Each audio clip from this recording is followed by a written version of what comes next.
All right, well, if we're going to follow the time very carefully, we do have about 10 minutes or a bit more even for a little discussion or any questions. So also, and feel free, we have the three people sitting here. You could just sort of turn around in case someone wants to ask a question. Yeah, or there might be a question or a comment regarding Sarika's paper on straddling identities, and I'm sure Vidisha. No, I'll speak for her. Yeah, you can speak for him. Why not? Okay. Yeah, someone. Well, Is that for me? yeah. Go ahead. Mustafa is my personal friend. We are friends from college, and we went to university together. So I know him for a very long time. He finished his MA. I'm talking a personal story. He finished his MA in English, and he was very much English in his kind of mentality. When he came to Canada, he definitely was very English, very Canadian, quite Canadian in my sense. And I saw Mustafa in Canada in 1981, I believe. When I came to Canada in 1980. He was completely fluent in French and English, and he would not say anything else. So my question now to you, you have now retired, you are now writing, you are trying to explore and identify yourself. How do you see yourself in the context of identity? How do you see yourself and place yourself in Canada? Actually, I'm conflicted because I do, like I was 23 and I'm 68 now, so I've been living here for 46 years, a long time. My family, my children were born here, and worked for all these years. Again, I go back to this, the notion of what, it's not important what you think, what other people think. So I think people will take you seriously only when you go back to your roots. Like there's no pretension, because you don't want to pretend to be. Because if I really don't enjoy hockey for whatever reason, I don't want to pretend. One of my friends was saying, Mustafa, তোমাকে এটা like করতে হবে কিন্তু সবাই পছন্দ করে খেলা. Believe me, I really don't enjoy it. You will know when সবাই পছন্দ করে তোমাকে this. So this is it, like you're gonna have to like it. At work too, because I don't drink, and many times I missed out on all the. Everybody would go and enjoy, after the work, and particularly on Friday nights, that I kind of missed out a lot. Like networking and all that. So I had suffered a lot because of what I really didn't want to pretend to be. Now going back, and I think it's important to go back to your roots, but in that sense there's no roots because my parents came from India. They're refugees, and I lived there for 23 years and I left. So there's nobody there. Their parents are dead. Most of their relatives are dead. I was the youngest in the family, so all are gone.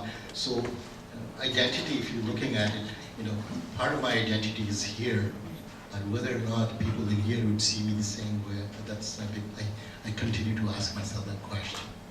I just want to make one comment. Since you have left home and I have left home too, philosophically, can you say, and this is a very big question, that when you leave home, you don't have a home. Would you concur to that? Well, Philosophically.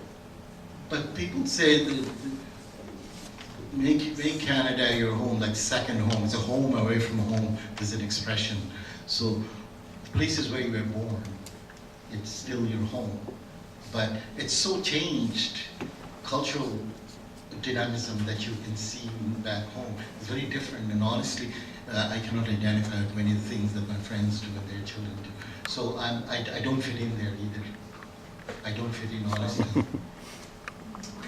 Yeah, and then we'll go over there. Yeah. I would like to make a commentary on the previous panel and the personal case studies presented during this session. To me, if you put these things in broader perspective, then over the last 150 years in Canada, if you look at the immigration history and put ourselves, the immigrants, Europeans and non-Europeans, the entire spectrum, we basically see a history of colonialism, imperialism, and then what Sanjita was mentioning about new liberal, market capitalism at this time, and then we put who are new migrants, and then making assimilation, first generation, second generation, and beyond. If you look at individual case studies or cases, it's basically Canadian government is representing initially the imperial interest, colonial interest, now market and corporate interest, as well as Canada's broader national interest, to bring in the immigrants to fit into the Canadian labor market.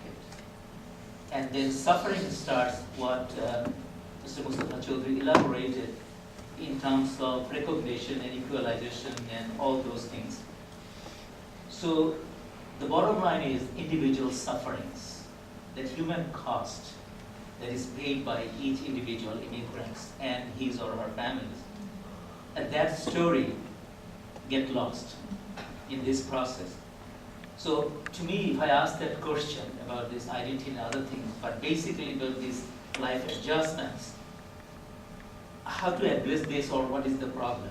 Is basically if you look at the students who come here, particularly undergraduate and adapt, well, culturally as well as to the labor market, their pain and suffering in terms of adjustment and getting jobs is much lesser than many stories that we have heard about physicians, engineers, and others. Heard a story about so many countries in Africa, Middle East, and then Canada, and no jobs for her dad. So these are issues that can be addressed and should be addressed, and Canadian government, as well as us as citizens of this country, can bring it to the forefront. Is it an easy job? No. How to do it? Basically, I see, rather than elaborating, is that knowledge is power. That we have to equip ourselves and take it to the fair society and to make the just society, so that before in this society we bring immigrants without adequate cultural adjustments and other kind of preparation, I think there is an ethical issue.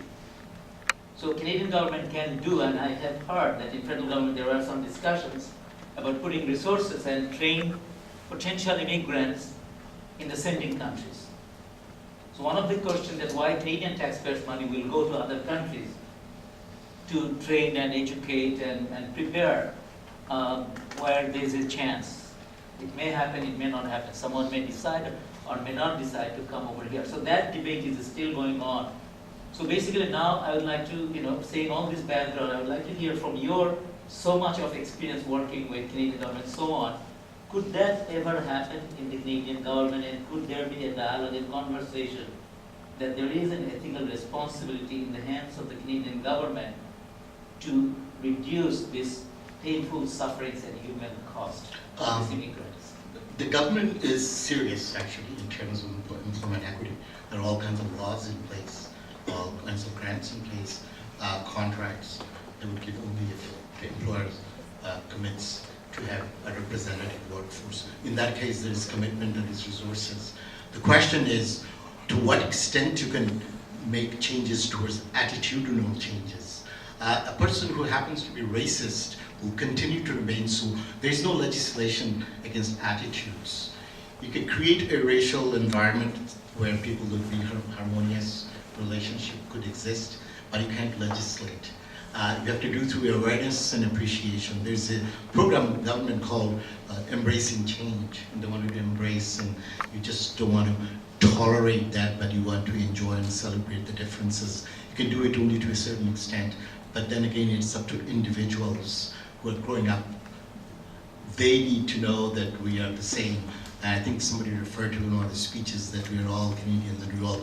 It is fine and good, but people do a lot of lip service. The government can do that much. It is not the government's responsibility.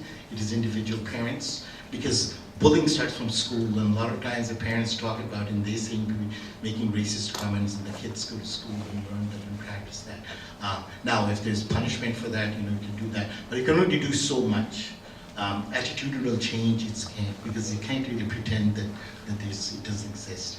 We have all kinds of programs that work in the government, like racist-free environment and all that, but you still see people are very racist. Probably you can do through hiring, you can do that, fix it. You can have a representative workforce by hiring people from all shades and colors. But to what extent people in their personal behavior will change, it depends on other aspects, and the responsibility is not with the government. Just looking at the time, and I see we're sort of cutting into the break. Habib, I know that we have Sorry, I don't want to 45 minutes, monopolize. 3 is a break, but we could take a few more questions. Yeah, so maybe quick comments here and there, and then of course you as well. Yeah, I am always surprised by how much people are worried about identity. Because to me, my identity after working with First Nations and Indigenous people is how they see me. And as far as I know, working with them, that they look at me as Asian Canadian or Asian, right? And the other groups as European or African and so on. So if they define me as other but Asian, right, or Indian, I'm quite satisfied because to me there are 7 wonders of the world. There's Africans, Asians, Arabs, Europeans, Indigenous Americans, Indigenous Australians, and if you don't belong to all the 6, you're a global citizen. So to me, those 7 wonders of the world are wonderful. Here I see Asians and a few Europeans, but there's no African, there's no Indigenous Australians. So if I go in the bus, I'm fine with those 7 wonders of the world. But you see, the reason why the children are complaining about their identity is because in the bus, in the education system, we are trained to be Queen's Canadian. That means whether you are allowed to be, it's an education assimilation 101. You have to be assimilated in the Euro culture. And then you find that the Europeans are rejecting you.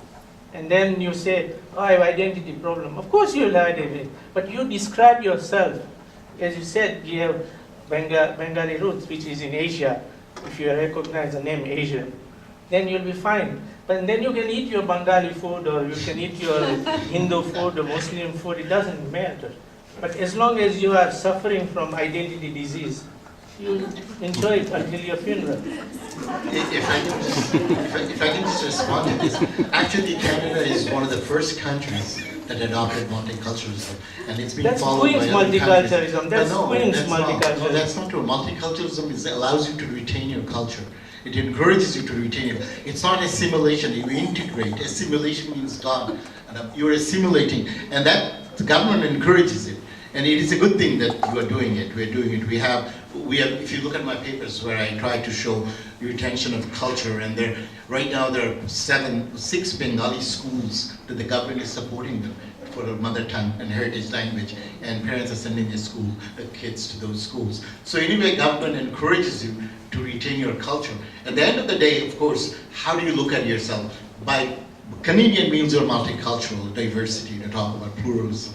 It is, but to what extent? And again, the mainstream Canadians do this, accept that. Oftentimes when you do a multicultural program, mainstream Canadians think that it's song and dance of certain groups and we're not a part of it. But actually multiculturalism means all the cultures come in and form a culture that is called multiculturalism. It doesn't seem to work that way with the dominant culture, which is white Canadian. That's the problem. That's the problem. It's not a question. It's a comment and my feelings. From this room, what we can hear that racism is everywhere, but we do not know or we cannot see the racists. I'm not racist, you're not racist, you're not racist, then who are those racist people? And within ourselves, the religious racism and the regular racism we have been practicing, are we aware to identify those? And the problem we are talking about, where from it is originated.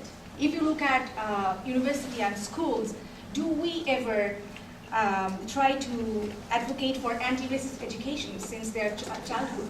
Do we introduce women's and gender studies from childhood? We are not introducing critical thinking in our university education, and we are not addressing gender justice, environmental justice, until and unless we are suffering.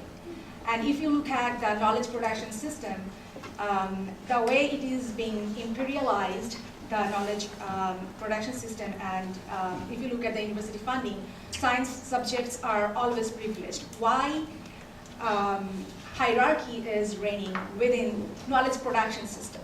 Until and unless we address those, it would be there. I'm glad it's not a question, it was a statement. Yeah, my question is, what is your interpretation of this phenomenon of affirmation of Muslim identity? It's another niche that they found. Like people are looking for niches when Well, I mean, when they were attacked and when somehow they don't fit in, they try and find their own identity to be comfortable. I think the Muslims, particularly a lot of what I'm talking about, I see them, they have found a new identity since 9/11 and consolidated it and solidified to the point that there's more harmony in them and they think that this is way to go, and they're getting all kinds of supports from politicians, everybody. And the kids growing up with no other complex, actually they're very comfortable with it. When they went to the Senate and I was there, speakers liked them. And these kids are also going to, some of them are going to Islamic schools. And their result is so good, they're going to get scholarships at universities. So they're at par with other school systems too. And it's given them a new identity and they're doing very well. So I don't know, I can't really answer your question. Is it possible, but other side of it, is it possible that this is also a product of Islamophobia? Yeah. That's for sure. They're being defensive. Yeah, of course, because of that, they have consolidated more and more and more, and they're finding strategies. One of the strategies is to have social gatherings, spiritual gatherings, monthly gatherings, and that's why they talk about, and they've engaged their children. All of their children of different ages, they have identified with this, and they have found their own strategies. And it's a niche that they have, and and good thing about it is that they're Canadians. They said we are Canadians, but we're Muslim Canadians. Some say I'm a Canadian and I'm Muslim, some say I'm a Muslim first, Canadian. That's another question, but that's how they see it. But I see it as a strong indication of who they are. I just would like to add, this is something like comments. And that if you just look at even at the conference, the main focus was just Bengali language, like Bengali is more linguistic group. And religion is also definitely the part of that language. I am not excluding it. But at the same time, I also consider that whoever practice what kind of religions, that we should not actually that unify that all people under one banner. Because even if it is the Hindu population or Muslim population, they are not all practicing, they are not all unified. There may be certain kind of groups they practice, there may be certain kind of Muslims they don't practice, there are some Muslims, they also identify themselves not as Muslims right away, as secularians. So I think that we should not that actually that unify that all Muslims under one category. All Muslims should be under one category, then there is not so much conflicts. Within Muslims there are also different kind of sects, the conflicts, wars and everything, those actually come from that kind of tensions, hatred with each other, even among Muslims. We also, I think that we should also that examine those issues. Yeah. And Michael, over here. I think my question will take time, but I just give just for thinking about my question. Most of you talk about multiculturalism, multicultural identity, but for me, multicultural is a new forms of colonization. Yeah. So think about how we can differentiation multicultural identity from the new colonial forms of society that Canada was trying to be from 150 years. We are celebrating 150 years. Indigenous people, they are celebrating 150 years of genocide. So how do you think these two kinds of celebration? Once we are celebrating multiculturalism, there is a genocide celebration for 150 years. So which one we should believe and how we can incorporate us? It's not just neocolonialism, but also neoliberalism. Multiculturalism has a lot of capitalist aspect to it as well. It has promoted a lot of business, so let's not forget that too. I think we better call it the end of the session here. Can you take one more? One more? I think Nisha, you have your hand raised. Oh no, my hand lost steam now. But what I was going to do very briefly is respond to several, I think, comments and questions. Now I forget what came from home about home and identity. And I just wanted to kind of evoke the last few sentences in Sarita's paper, because this is a panel which is possibly the most personal one we've had since this morning. And I just wanted to make a point that neither identity nor a notion of home or indeed culture is static. It's very situational, and I think what needs to be valorized, to be lionized within the philosophy of that notion is the capacity for choice. So just keeping that in mind, I want to read the last few sentences of Sarika's paper again, because I think not just philosophically, but in terms of sheer political heft, it's something we need to consider. So I'll just read it. She says that where she talks about home and where we belong, you know, the original where do you come from, never ends. I mean, there are even questions beyond, I originally came from my mother's womb. I mean, even beyond that, I was a glint in my father's eye. Right? So, anyway, she writes now, and I'm here to say yes. But where I belong is a question I answered for myself long ago. It is the globe. I feel now my deepest roots are in a country where I wasn't born, and the roots in the country of my birth are as fragile as those of annual herbs. This doesn't mean I'm fully detached from my birth roots, but simply that roots are entwined with newer ones that have become stronger. And I think that that's possibly true for everybody in this room. And it's, I mean, I won't say much more, but I think it's something a little bit more positive and lyrical, but something that has political capacity we need to acknowledge. Yeah. Let's take a seat. Maybe we better end it there. Listen, thank you very much to for all the comments, and of course to the presenters. I think it's a sign of a really good session when the comments are longer than the papers. Thank you.